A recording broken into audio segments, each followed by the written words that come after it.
Bonjour à toutes et à tous et bon réveil matinal, bienvenue sur Free Matin. Les opérations de répression des infractions du code de la route initiées par la police républicaine le samedi 15 mai dernier ont été suspendues 24 heures après. Selon le communiqué lu le dimanche 17 mai dernier sur la télévision nationale, la police républicaine accorde un moratoire de quelques jours aux usagers afin de se mettre à jour. Notons que l'opération a permis d'arrêter des milliers de motos et de véhicules légers ainsi que des poids lourds en situation irrégulière. Nous en parlerons ce matin au cours de cette émission dans la rubrique L'invité avec un expert en sécurité routière, Georges Alagonou, qui nous vient ce matin avec une autre casquette. Il est chef service communication et coopération du Centre national de sécurité routière. Mais avant, chers amis internautes, au cours de cette émission matinale, vous aurez à découvrir les sujets qui animent la presse nationale ce matin. S'en suivra le bulletin matinal d'information qui sera présenté par Atifa Olafa. Et puis, chers amoureux du Zodiac, en fin d'émission, Nosrine Fatoumbi sera de la partie pour révéler les prévisions astrologiques de ce mardi. Le décor ainsi planté, chers amis internautes, on se retrouve juste après ce court jingle pour la une des journaux. Bonjour à nouveau, chers amis internautes. L'informateur affiche en manchette ce matin, suite à la répression policière du samedi 15 mai dernier, une immense foule ce lundi à la Direction générale des transports terrestres. Le compte rendu est fait à la page 3 de la parution de ce matin de l'informateur. Toujours à la une de l'informateur de ce matin, interpellation d'une barque remplie de cannabis à Agoué. Le parquet de Comé ouvre une enquête. Des précisions à la page 4 de la parution de ce matin de l'informateur qui nous informe ce matin, accusé de corruption et extorsion de fonds. Le procès de Frédéric Benzin et compagnie renvoyé au 7 juin prochain. Toujours à la une de l'informateur de ce matin, politique nationale, la perte de la mairie d'Adiawere secoue le bloc républicain. Des détails dans les colonnes de la page de ce matin de l'informateur, dont l'oreille droite de la une de ce matin vous invite à découvrir dans les colonnes de sa parution du jour le journal École produit par les étudiants en journalisme à l'École supérieure d'administration, d'économie, de journalisme et des métiers de l'audiovisuel ESAE. Le matinal en manchette ce matin, Lionel Zinsou sur les effets de la crise sanitaire liée à la Covid-19. Le Bénin a une économie extraordinaire, a-t-il laissé entendre sur France 24 hier. Un taux de croissance de plus de 2% en 2020 contre moins 1% pour les pays tournés vers les services. Retrouvez la transcription intégrale des propos tenu par le banquier d'affaires à la page 2 de la parution de ce matin de Le Matinal. Toujours à la une de Le Matinal de ce matin, allégation de l'ancien ministre des Finances lors de sa dernière sortie médiatique sur Radio France Inter. Komi Koutié désavoué par des acteurs et analystes politiques. Titre Le Matinal ce matin, des précisions à la page 11 de la parution de ce matin du Canard. Nous passons à présent au quotidien béninois Le Télégramme qui titre à la une ce matin, politique Bénin. Sébastien Javon indifférent, l'article est publié à la page 2 de la parution de ce matin du Canard. Toujours à la une de Le Télégramme de ce matin, alerte générale vers la destruction du secteur de l'artisanat. Le ministre Modeste Kérékou est affiché en manchette ce matin. Des précisions à la page 10 de la parution de ce matin du quotidien Le Télégramme qui titre également à la une ce matin comme l'informateur. Procédure d'immatriculation aux engins à 2 roues, affluence et fraude dans certains services. Des détails à la page 5 de l'apparition de ce matin du Canard. Soleil Levant, en manchette ce matin, le procès de Jean-Baptiste est accusé de corruption dans l'attribution des marchés publics. Le procès de Jean-Baptiste Runguer, Rodrigue Kakaï, Glélé et Frédéric Benzin renvoyé en juin prochain. Toujours la une de Soleil Levant de ce mardi, violence électorale à Savet. Le maire Denis Obachabi mis sous convocation. Des précisions sur son audience dans les colonnes de l'apparition de ce matin de Soleil Levant. Fraternité en manchette ce matin, opérationnalisation de la surveillance des plans d'eau au-delà de la dissuasion, freiner la contamination, une brigade appropriée bientôt déployée. Toujours à la une de Fraternité de ce matin, sommet sur l'économie africaine en France. Les analyses du banquier d'affaires Lionel Zinsou sont relayées dans les colonnes de la parution de ce matin du quotidien Fraternité. Nous passons à présent à Info Matin qui s'interroge ce matin en manchette, médiateur de la République. Une institution budgétivore de trop, s'interroge le confrère ce matin. Retrouvez son analyse à ce sujet à la page 3 de la parution ce matin du Canard. Le quotidien national d'information titre en manchette ce matin, gouvernance au Bénin, l'ère de la rupture, le temps des femmes en ligne de mire. Vous avez en manchette ce matin les photos de Mariam Chabi Talata, vice-présidente élue de la République du Bénin, et également de la présidente de la Cour des comptes, Ismat Biotchani. Toujours à la une de la Nation de ce matin, promu médiateur de la République, Pascal Essou prête serment mercredi prochain, c'est-à-dire demain, nous informe le quotidien de service public. Toujours à la une du service public, La Nation ce matin, meunier à Boycon, un métier qui s'éteint, titre Le Canard. Des précisions à la page 13 de la parution ce matin du quotidien national d'information. Matin Libre consacre sa manchette de ce matin à la vice-présidence de la République du Bénin, Mariam Talata. Une nouvelle page, s'exclame le confrère. En nous choisissant, le chef de l'État a fait un retour dans le passé, rapporte Le Canard ce matin en manchette. Le message de fierté de talent à la vice-présidente. Dianotin parle de la vacuité du poste et dénonce des pièges. C'est pour préserver le cycle électoral, explique Abdoulaye Gounou. La Yonkogi va-t-elle faire tout le mandat? Kouboura Oseni, j'ai le sentiment d'avoir accompli ma mission. Retrouvez les détails sur ces différentes observations aux pages 7, 8 et 9 de la parution de ce matin du quotidien Matin Libre, qui titre également ce matin à l'oreille droite de sa une. Baccalauréat 2021, le retrait des convocations démarre demain. Nous passons à présent à Le Béninois Libéré qui a titré ce matin en manchette. France, sommet sur le financement de l'économie des pays africains secoués par la crise sanitaire. Le Bénin malheureusement invité. Le Bénin trop bien important pour entrer au bloc opératoire des grands malades, fait observer le confrère de Le Béninois Libéré ce matin en affichant les images des présidents Patrice Talon et Emmanuel Macron. Toujours à la une de Le Béninois Libéré de ce matin, à NIP, réduction de 1000 francs CFA sur le coût du CIP. Cyril Goubedji soulage les peines des Béninois. Nous restons toujours à la une de Le Béninois Libéré de ce matin. Incendie répété au marché international de Dantokba. La thérapie du chef quartier Hamzat Aguemon pour éviter le pire est relayée dans les colonnes de la parution ce matin de Le Béninois Libéré. Nous passons à présent à le révélateur du jour qui titre en manchette ce matin. Importance du médiateur de la République, il est non seulement utile mais nécessaire, selon Joseph Yolonfo, ancien médiateur de la République. Des précisions dans les colonnes de la parution ce matin du quotidien Le Révélateur du jour. Santé sexuelle et reproductive au Bénin, les résultats de l'évaluation des grossesses non désirées disséminées à Parakou sont relayés ce matin dans les colonnes de la parution ce matin du quotidien La Boussole. Dabarou ce matin communique échange entre l'équipe communale et la diaspora de Banikwara, Parakou et Calavi. Le génie du maire Tamou qui fait de lui un as du développement est publié aux pages 9 et 10 de la parution ce matin du Canard qui titre également à la une ce matin grâce au projet Gise Comanchev, 12 Béninois en formation sur la compétitivité du cajou africain. L'économiste à la une ce matin, états généraux de l'éco, Lionel Zinsou, Ousmane Sonko et plus de 200 autres participants attendus à Lomé. Des précisions à la page 4 de la parution ce matin du quotidien L'économiste qui titre également à la une ce matin, développement économique du Bénin, talent 2 en tant que créer des champions nationaux. La dépêche à présent pour finir, l'évêque de Porto-Novo sur la situation sociopolitique. Il y a un malaise social et politique évident.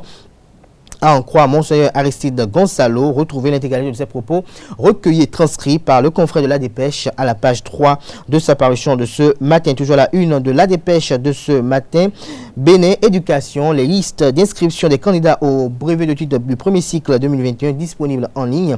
Toujours à la une de La Dépêche de ce matin, Bénin Politique, un vice-coordonnateur du Parti Les Démocrates arrêté. Des détails sur la personne, ou bien des précisions sur la personne dont il s'agit à la page 5 de l'apparition de ce matin du quotidien La Dépêche. C'est tout pour la une des journaux de ce matin, chers amis internautes. Place à présent au bulletin matinal d'information de ce matin avec Atifa Olafa. Bonjour à toutes et à tous. Distel Amosso fait une proposition pour le développement du tourisme local au Bénin. Pour lui, tout développement pose son ciment sur l'homme. Il est donc indispensable de veiller à la bonne santé et au bon état d'esprit sur l'homme afin d'espérer de ce dernier la plénitude de son rendement au profit du développement de la cité. Distel Amosso propose des vacances obligatoires au tourisme local. Suivons ensemble un extrait de ses propos recueillis par Abdelkader Achirou. Pour moi, l'homme demeure le premier intrant et le ferment de toute politique de développement. Donc il faudrait que nous nous penchions véritablement vers le développement de l'homme. L'homme que nous allons doper et mettre, n'est-ce pas, en position ou en capacité de produire de façon maximale des rendements pour accompagner le développement. Et pour le faire, il faut donc penser une politique qui mettra l'homme au centre de ce développement-là. Qu'est-ce que j'observe? J'observe que les Béninois, globalement, ne connaissent pas ou n'ont pas la notion des vacances. Et lorsqu'un corps travaille pour une durée donnée, il a besoin du repos, il a besoin d'être soigné. C'est pour cela que, à son avènement, le président Patrice Talon a commencé par envoyer son gouvernement, son équipe en vacances. Je voudrais donc souhaiter que cette démarche soit vulgarisée ou généralisée dans le secteur travailleur de notre pays. C'est-à-dire envoyer les travailleurs béninois en vacances. Oui, il y a des congés, mais nous observons que parfois, le cadre te dira depuis 3 ans, je ne suis pas allé en congé.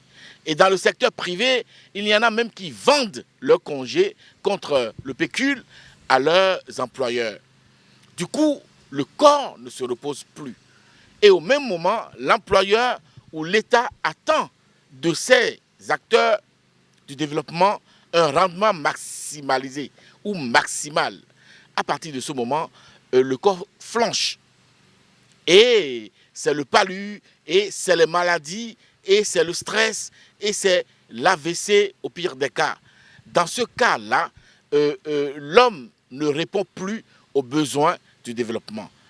Donc, nous allons organiser de sorte que, désormais, les Béninois aillent véritablement en congé, véritablement en vacances, c'est-à-dire se reposer. Pour cela, pour ce faire, nous allons associer 2 phases ou 2 programmes.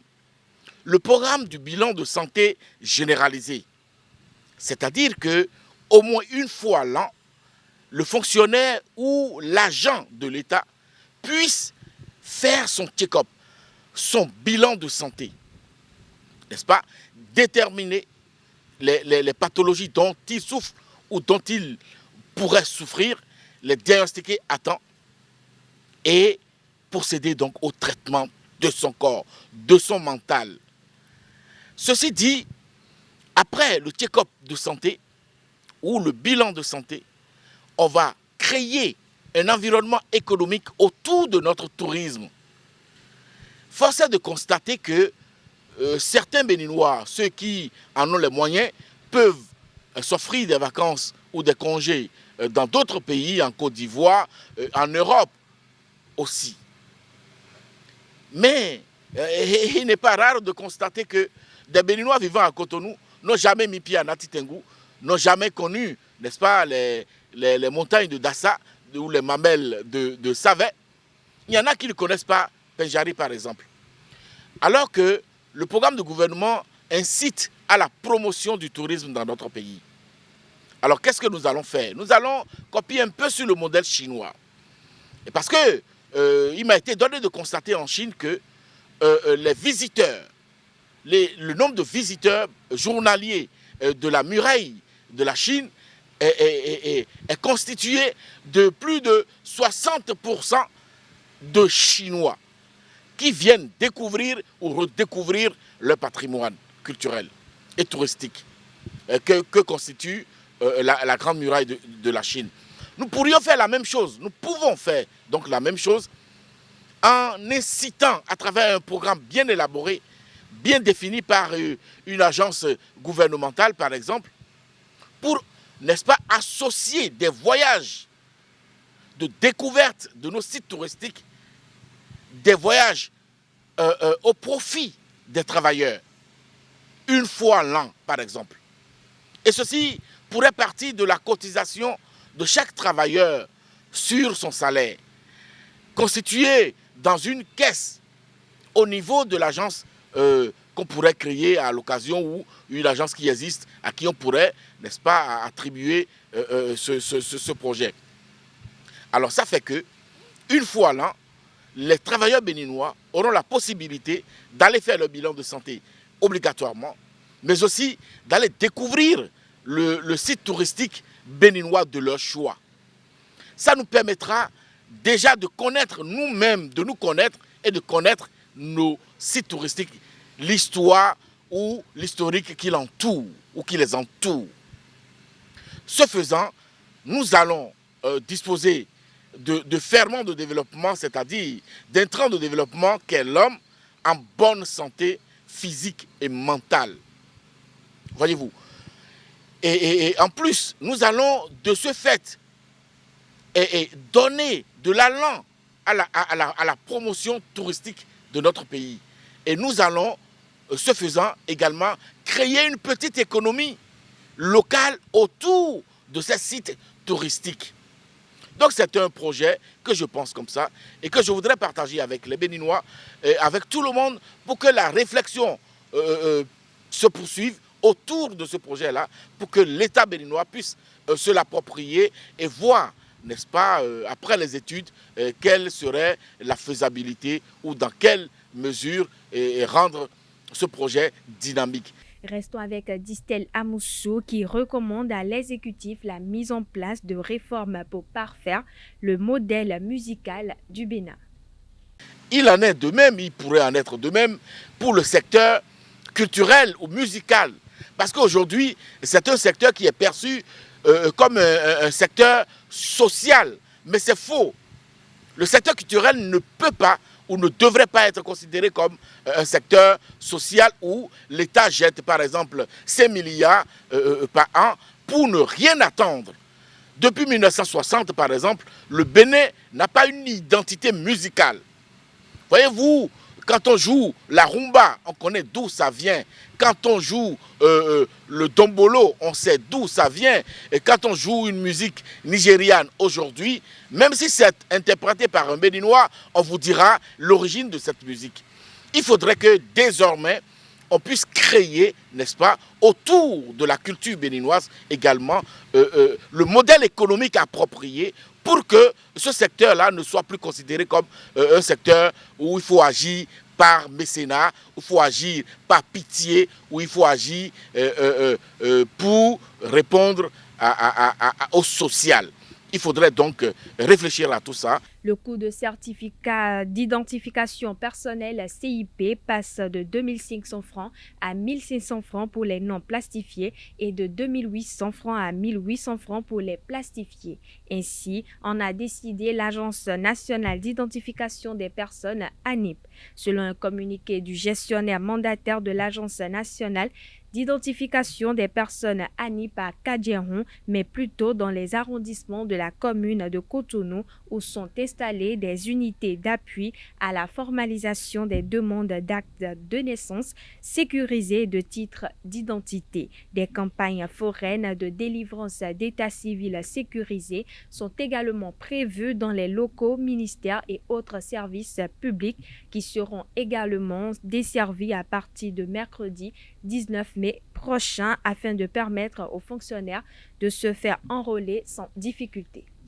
Parlons sport à présent, très attendu, le classique historique du football béninois entre Requin Dragon a accouché d'une souris. Au terme d'un match poussif, les Awisiwassa et les Oranges Noirs se sont séparés sur un triste nul et vierge au stade René Pleven de Cotonou. Suivez le résumé de la rencontre.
Dachirou Amadou et Lafiou Yessoufou, les patrons des encadrements techniques des deux clubs, ainsi que leurs capitaines Joao Lisboa et Jamal Fassassi, se sont exprimés à la fin du match. Suivez leur réaction.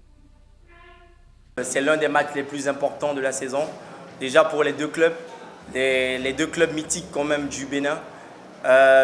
Match nul, je dirais quand même, qu'on est à la maison, c'est vrai, on devrait prendre les 3 points. Mais bon, vous savez, c'est un match de football. On a pris le match, on a pris les 1 point et voilà, on ne peut qu'être quand même satisfait. C'est une équipe quand même qu'on connaît déjà pas mal, qu'on a vu jouer. Ils ont aussi beaucoup de joueurs, beaucoup de bons joueurs, des joueurs de qualité. Comme le coach l'a dit, on va essayer de nous appuyer sur ce match aller pour pouvoir, on va revoir la vidéo déjà après et puis on va essayer de voir comment entreprendre le match retour sur Porto Novo. On a trouvé une bonne équipe des requins, une très bonne équipe des requins qui sont vraiment en place. Nous, on était venus chercher les 3 points, malheureusement ça n'a pas marché, on n'a pas scoré. Je crois que tactiquement on était aussi en place. On a essayé de contrôler le match en première partie. En deuxième partie aussi, on a contrôlé le match. En 10 minutes de la fin qu'ils ont essayé de nous dominer. Je crois qu'on va essayer de forcer le travail devant les buts. Sinon, c'est ça qui nous a manqué. On a eu des occasions qu'on n'a pas pu marquer, qu'on n'a pas pu scorer. Je crois que c'est à l'entraînement qu'on va améliorer à scorer. Quand je vois comment le match s'est déroulé, je pense que je peux être que satisfait. J'aimerais avoir les 3 points. On n'a pas su imposer notre système de jeu. Et en première partie, le Dragon avait le match à main. Et quand même, ce que je vois, j'ai une formation très jeune. J'ai des jeunes joueurs qui n'ont jamais dedans fait le championnat même. Et ceux qui sont rentrés en deuxième partie avaient commencé le match passé et ne se sont pas donnés. Donc on a essayé de changer, de donner de 100 fois. Surtout au milieu parce que le Dragon joue sur un système 3-5-2. Le milieu était touffu, donc sur nous ça va être difficile. Si on ne joue pas avec des joueurs qui sont agressifs au milieu, on aura de sérieux problèmes. Donc c'est pourquoi j'ai changé le système pour mettre d'autres joueurs. Voilà. D'abord, je voudrais saluer le retour de ce classique qui apporte beaucoup plus de joie à la population béninoise, beaucoup plus les férus du football. Je pense que ce soir, on n'a pas pu scorer, ce n'est que partie remise.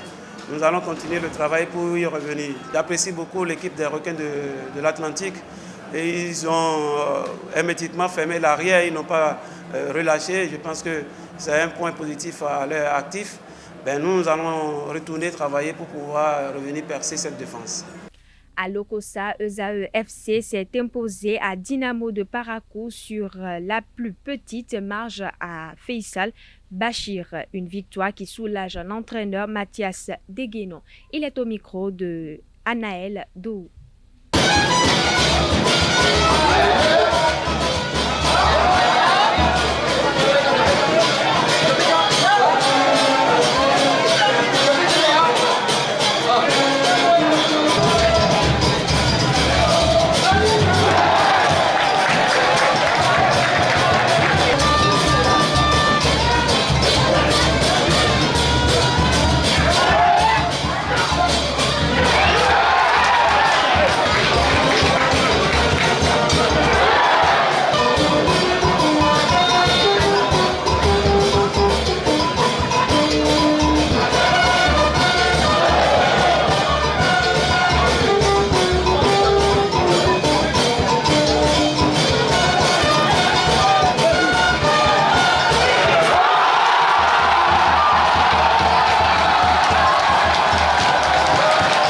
Merci d'abord mon groupe pour le résultat obtenu ce soir.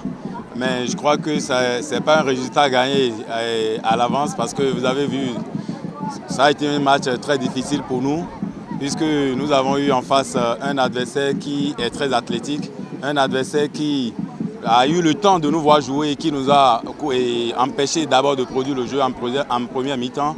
Les miens ont joué à leur rythme pratiquement, je vais dire, parce qu'on n'a pas l'habitude de jouer directement, mais ils ont préféré sauter les lignes et rechercher les attaquants, ce qui n'a pas marché en première mi-temps. Mais je crois qu'en seconde mi-temps, avec le calme et puis les combinaisons que nous avons demandé de mettre en place, et l'occasion est venue et il y a eu la lucidité de Faisal qui a fait le dernier geste.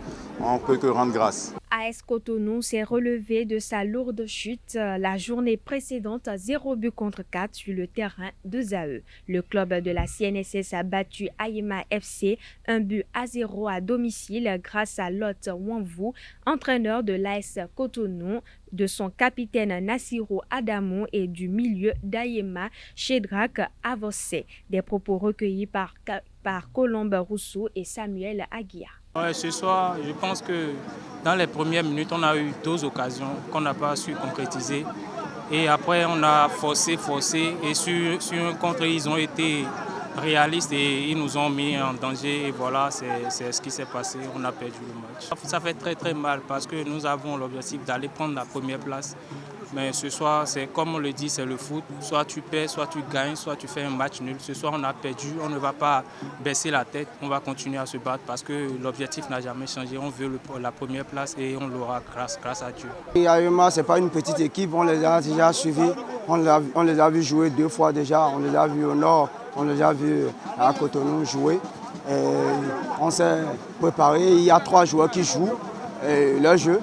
Et on a mis un dispositif en place pour empêcher les 3 joueurs de jouer. C'est ça qui a payé d'ailleurs. La défaite de la dernière fois, ça a été quelque chose qu'on a très mal digéré. Donc ensemble, on s'est communiqué, on s'est dit que cette fois-ci, il faut qu'on se donne tout, il faut qu'on se relève après cette chute. Je crois que c'est ce qui s'est passé, on a pu gagner 0. La différence, c'est qu'on a joué en équipe. On sent qu'on devait gagner le match. Et chacun défendait, on jouait en équipe. C'est ce qui a fait qu'on a gagné le match. Éternel FC est allé dominer ASOS 3-1 à Misrété grâce notamment au 2e but en 2 matchs de Sam Mevi. ASOS n'arrive toujours pas à concéder sa 4e défaite au cours de ses playoffs. Buffle FC s'envole seul à 1 sur Audio FC de Commun, alors que Beke FC s'est lourdement incliné sur le terrain de Damissa FC 0 but contre 4. Et ce sera tout, chers internautes, pour ce bulletin matinal d'information. Merci pour votre attention et à demain. Merci à vous, Atifa Olafa, pour la présentation de ce bulletin matinal d'information. On retrouvera à 19h Billy Labi, si tout va bien, pour la grande édition du journal télévisé sur EZA TV. Place à présent à l'invité de ce matin sur Free Matin. Georges Anagounou, bonjour. Bonjour Kader, bonjour. Vous êtes là avec nous ce matin en tant qu'expert en sécurité routière, chef service de communication et coopération du Centre national de sécurité routière. Vous êtes là pour nous parler un peu de ces opérations de répression qui ont été initiées par la police républicaine et qui ont été suspendues 24 heures après. Merci. Au fait, la sécurité routière, c'est mon métier, si je peux aussi m'exprimer, parce que les autres casquettes, c'est des casquettes stables, mais la sécurité routière, c'est là où je suis expert. D'accord ? Et je suis effectivement le chef service communication et coopération au niveau du Centre national de sécurité routière. C'est vrai, la police a lancé une opération, moi j'appelle ça une campagne. En sécurité routière, nous appelons ça une campagne, c'est-à-dire une période où on met l'accent sur une activité précise. Parce que la police a plusieurs autres activités, le Centre national de sécurité routière a d'autres activités, mais nous avons choisi une période pour mettre l'accent sur une activité qu'est la répression des infractions de la route. Et donc, ce qui est de la responsabilité du Centre national de sécurité routière, c'est d'éduquer les usagers de la route, les informer, les instruire, c'est-à-dire que et leur dire par rapport à la route, par rapport à la bonne circulation sur la route, voilà les attitudes que vous devez adopter en tant qu'usager. Ou voilà les pièces que vous devez avoir sur votre véhicule, ou voilà l'état dans lequel doit se trouver votre véhicule pour que vous puissiez rouler sur la route. Et moi, je dis souvent aux gens que au Centre national de sécurité, nous faisons du post-permis. Qu'est-ce que ça veut dire? Quelqu'un qui est à véhicule, la première règle, c'est la première condition est qu'il puisse disposer d'un permis de conduire, par exemple. D'accord? Ça, c'est concerne le chauffeur. Mais le véhicule lui-même doit disposer d'un certain nombre de pièces. Et l'usager aussi doit avoir un certain nombre de comportements sur la route parce que, comme on le dit en sécurité routière, la route se partage. C'est un espace public. Et cet espace public-là, chacun doit pouvoir y trouver sa place. Le constat fait, c'est que beaucoup d'usagers ne respectent plus ces instructions routières et font comme ils veulent. Lorsque c'est comme ça, ça devient ce qu'on appelle la jungle. Quand vous laissez les hommes aller à eux-mêmes, ils s'installent dans la jungle et personne ne respecte personne et finalement, personne n'a plus sa place auquel il devait avoir droit et à laquelle il devait avoir droit dans la circulation. Donc, la police a rassemblé tous ces éléments-là et a dit, pendant une période donnée, nous allons mettre l'accent sur les infractions de la route. Quoique, lorsqu'on dit infraction, ça fait une règle permanente. Et donc, la police peut vous arrêter à tout moment. C'est une période spéciale que la police a voulu déclencher. Lorsque la police déclenche la répression, parce que la répression est constitutionnellement de la responsabilité de la police. Mais qu'est-ce qui aurait pu expliquer le fait que la police annonce qu'il y aura cette répression? Ça a été annoncé le vendredi et puis 24 heures après, on dit qu'on accorde un moratoire. Oui, Est-ce à dire que... On va y venir, on va y arriver. C'est-à-dire que on avait déjà fait le constat que beaucoup de gens ne respectent pas le couloir de circulation, que beaucoup de gens ne portent pas leur casque, que beaucoup de gens en circulation n'ont pas leur masque, que dans beaucoup de véhicules de transport en commun, on ne respecte pas la distanciation sociale. C'est déjà remarqué. On a déjà fait la remarque. Et la ceinture de sécurité qui a été instaurée maintenant. La ceinture de sécurité, nous sommes l'un des derniers à pouvoir instaurer ça en Afrique. Sinon, partout, vous traversez la frontière pour aller du côté du Togo, vous êtes obligé de voir votre ceinture de sécurité routière. Et allez voir les Béninois là-bas, en train de mettre leur ceinture de sécurité routière. Et vous vous demandez, mais dans quel monde il tombe petit quand il vient au Bénin, il ne met pas. Vous allez à Lagos, vous entrez dans le Nigeria, vous devez mettre votre ceinture de sécurité. Donc, c'est des règles qui existent dans le code de la route, mais lorsqu'on a constaté, la police, rappelez-vous que la police a annoncé l'opération près de 2 semaines avant que ça ne commence. Qu'est-ce que ça veut dire? Qu'on appelle les usagers de la route à se mettre en règle vis-à-vis de ces instructions-là, de ces infractions-là, avant de circuler. Et donc, pendant 2 semaines, on a pris pour avertir les gens. Mais le samedi, quand on a commencé, on aurait cru que, puisque les gens sont déjà avertis, et qu'on n'aurait pas beaucoup de gens dans l'irrégularité. Mais tous ceux qui ont pris la route le samedi, c'est qu'à 80%, les gens étaient en infraction. Comment pouvez-vous expliquer cela?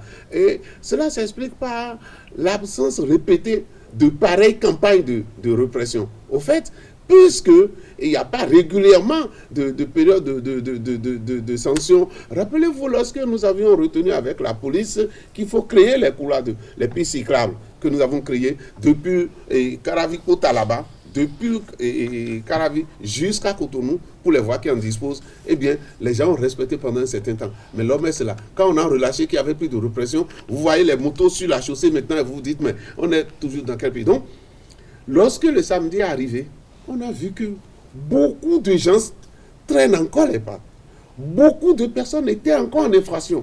Beaucoup de gens disaient, surtout pour les motos, beaucoup de gens disaient, nous avons le reçu, mais nous n'avons pas encore la plaque. Or, lorsque vous allez au niveau de choses là, vous allez au niveau de la DTT, et de la DTT, la NATT du moins, on vous montrera plein de plaques que les gens ont commandées, qui sont prêtes et que les gens ne sont pas venus chercher. Ça, ce n'est pas nouveau pour moi. Je savais déjà que les choses se passaient comme ça. Parce que lorsque nous avons lancé l'opération pour les casques, eh bien, les gens avaient leurs casques à la maison, mais ils ne portaient pas. Il y a même une entreprise, je ne donne pas le nom, l'entreprise avait subventionné l'acquisition des casques.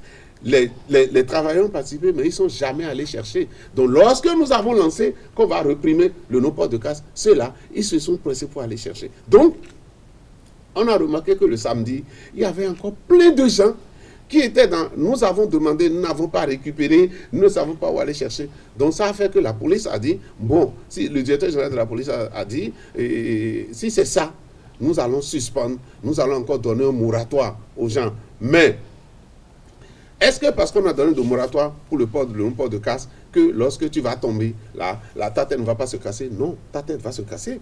Parce que l'infraction, là, a son utilité. Vous voyez ce que je veux dire? Donc, la police a décidé de donner encore plus de gens. Moi, en tant que spécialiste de la sécurité routière, aux travailleurs du CNSR, je vous dis que ce que nous, on aurait souhaité, c'est que la répression elle soit permanente. Elle soit permanente et que, bon, voilà... Quel est l'intérêt de cette répression permanente? Voilà, c'est ce que je vous disais. Et vous allez demander à un élève quel est l'intérêt de l'interrogation qui est faite. Quel est l'intérêt du devoir sur table? Lorsque vous avez pris un temps, nous, en tant que se considérant comme des instructeurs, d'accord, nous donnons la sensibilisation, nous éduquons, nous informons les usagers de la route, comme quoi ils doivent se mettre en règle.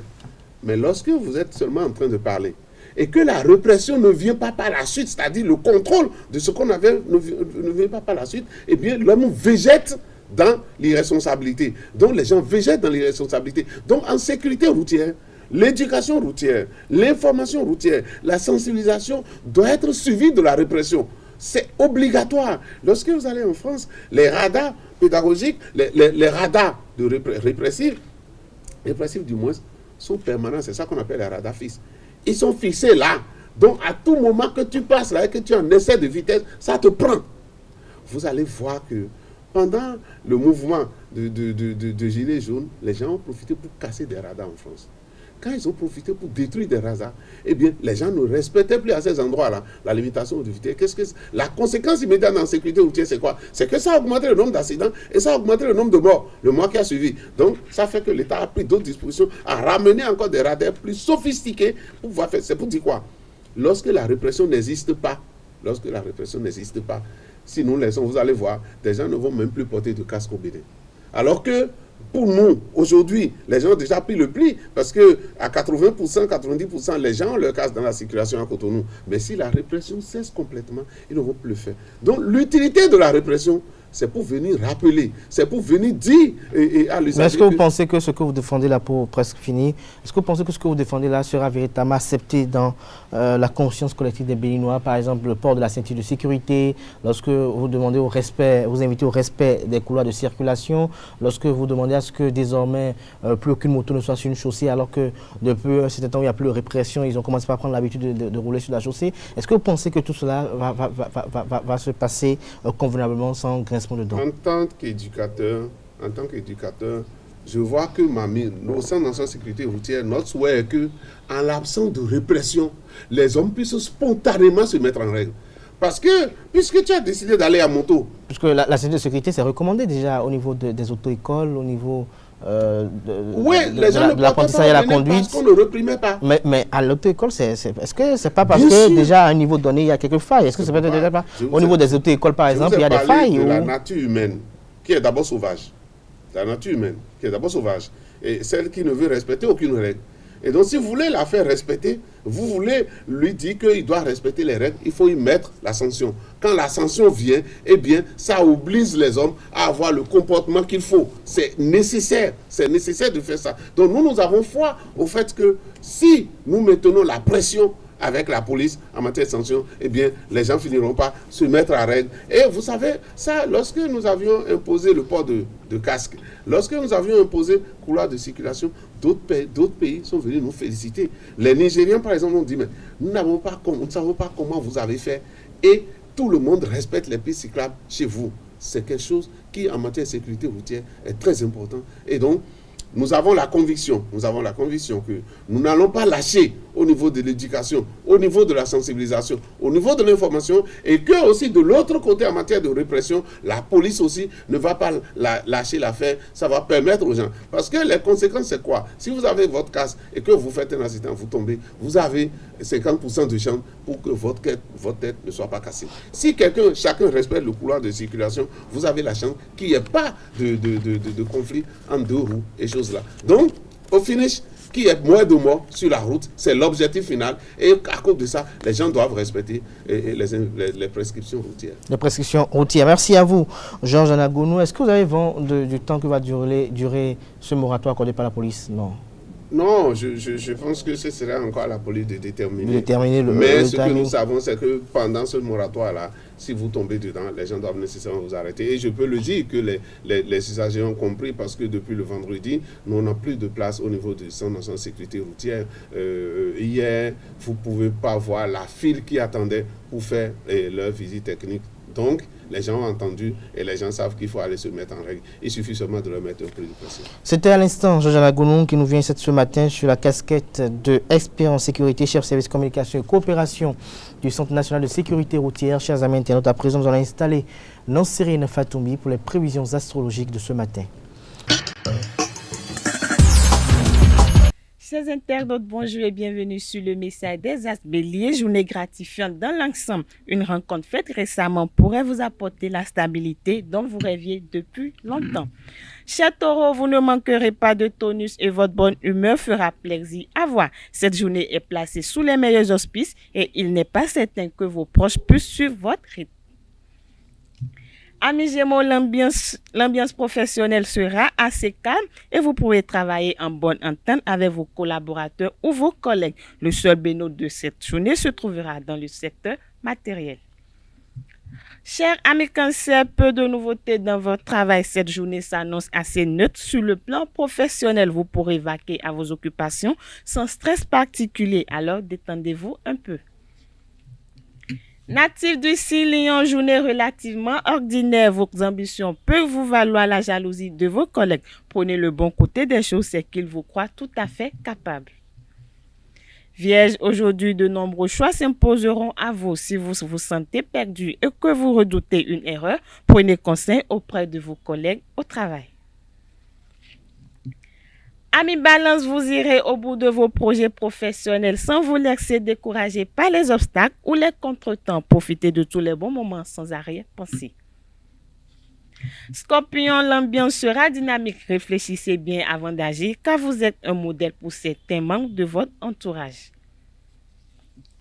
Chers Sagittaires, une journée très positive au cours de laquelle votre vie professionnelle vous offrira de nouvelles opportunités. Sachez les saisir et les mettre à profit. Néanmoins, prenez soin de votre apparence.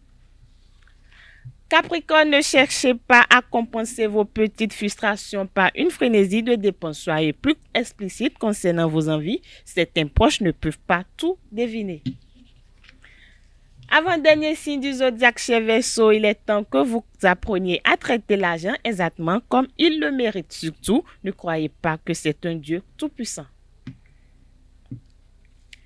Dernier signe du zodiaque Poisson, pour finir, votre horizon semble s'élargir, des changements positifs se profilent. Vous devrez tenir compte des idées, de concepts nouveaux de la part de vos collaborateurs au travail. C'est tout, amis internautes, pour les prévisions astrologiques de ce mardi matin. Merci de nous avoir suivis. À demain. Ainsi prend fin Free Matin ce matin. Merci à toutes et à tous pour l'attention. Excellente journée de travail en compagnie de nos programmes télé sur EZAE TV.